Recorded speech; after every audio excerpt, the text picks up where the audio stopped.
नमस्कार दोस्तों, स्वागत है आपका सनातन रहस्य चैनल पर, जहां हम आस्था और विज्ञान के बीच छिपे रहस्यमय पुल को उजागर करते हैं। आज का विषय है बेहद चौंकाने वाला, अवतारों का विज्ञान, दशावतार कथा। क्या आपने कभी सोचा है कि डार्विन का एवोल्यूशन थ्योरी और विष्णु के 10 अवतार एक ही कहानी के 2 अलग-अलग संस्करण हो सकते हैं? डार्विन ने 19वीं सदी में कहा, जीवन की शुरुआत जल से हुई, फिर धीरे धीरे वो भूमि पर आया और अंततः मनुष्य बना। लेकिन हैरानी की बात यह है कि गरुड़ पुराण और विष्णु पुराण हजारों साल पहले यही क्रम बता चुके थे। मत्स्य से लेकर कल्कि तक हर अवतार सृष्टि के विकास का एक वैज्ञानिक चरण दर्शाता है। संयोग या फिर सनातन ऋषियों की अद्भुत वैज्ञानिक दूरदृष्टि? आज के इस वीडियो में हम हर अवतार की कथा सुनेंगे, उसका वैज्ञानिक अर्थ समझेंगे और उन रहस्यों से पर्दा उठाएंगे जिन्हें आज की साइंस धीरे धीरे स्वीकार कर रही है। तो वीडियो को अंत तक देखिए और अगर आपको सच जानना पसंद है तो लाइक, शेयर और सब्सक्राइब जरूर करिए, क्योंकि सच छुपा नहीं रहना चाहिए। सृष्टि की पहली कड़ी, मत्स्य अवतार। सतयुग में राजा मनु नदी में स्नान कर रहे थे, तभी उनके हाथ में एक छोटी सी मछली आ गई। राजा ने दया दिखाई, लेकिन वो मछली बोली, मुझे बड़ी मछलियों से खतरा है, मेरी रक्षा कीजिए। मनु ने उसे कमंडलू में रखा, पर मछली दिन प्रतिदिन विशाल होती गई। तभी भगवान विष्णु ने मत्स्य रूप में प्रकट होकर कहा, महाप्रलय आने वाला है, सभी जीवों के बीज और ऋषियों को नाव में बैठाओ। विष्णु ने अपनी सींग से नाव को बांधा और मनु को हिमालय तक सुरक्षित पहुंचाया। विज्ञान क्या कहता है? आधुनिक विज्ञान मानता है जीवन की उत्पत्ति समुद्र में हुई। डार्विन के अनुसार करीब 3.5 अरब वर्ष पहले जीवाणु और फिर मछलियां अस्तित्व में आईं। मत्स्य अवतार जलचर जीवन की शुरुआत का प्रतीक है। आज जीवाश्म प्रमाण बताते हैं नेप्टिलस जैसे प्राचीन जीव पहले पानी में थे। प्रलय का विचार भी आज के big bang big crunch theory से मेल खाता है। क्या यह महज कहानी है या फिर विज्ञान से बहुत आगे की सोच? दूसरा अवतार, कूर्म।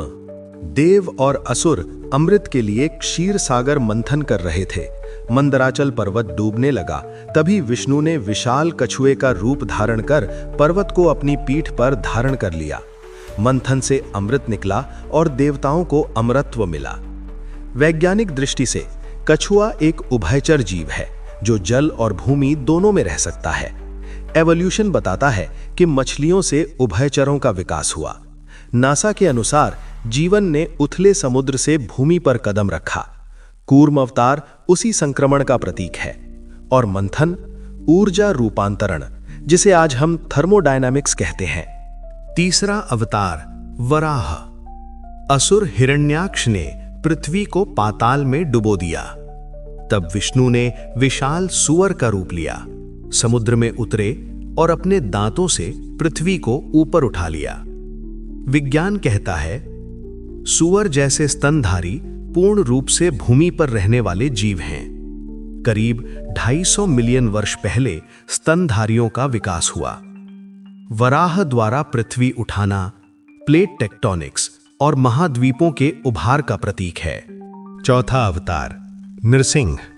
आधा सिंह आधा मनुष्य। हिरण्यकशिपु के वरदानों को तोड़ते हुए विष्णु ने चेतना का नया स्तर दिखाया। वैज्ञानिक संकेत, एवोल्यूशन में होमिनॉइड्स, आधे पशु आधे मनुष्य, ऑस्ट्रेलोपिथेकस जैसे जीव यही चरण दर्शाते हैं। नृसिंह केवल शरीर नहीं, चेतना के विकास का प्रतीक है। चौथा अवतार जहां पशु और मनुष्य की सीमा पर था, वहीं वामन अवतार पूर्ण रूप से मानव चेतना का पहला चरण दर्शाता है।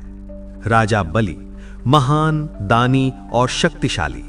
उसके यज्ञ में एक छोटे कद का ब्राह्मण बालक आता है। वह मांगता है, मुझे केवल 3 पग भूमि चाहिए।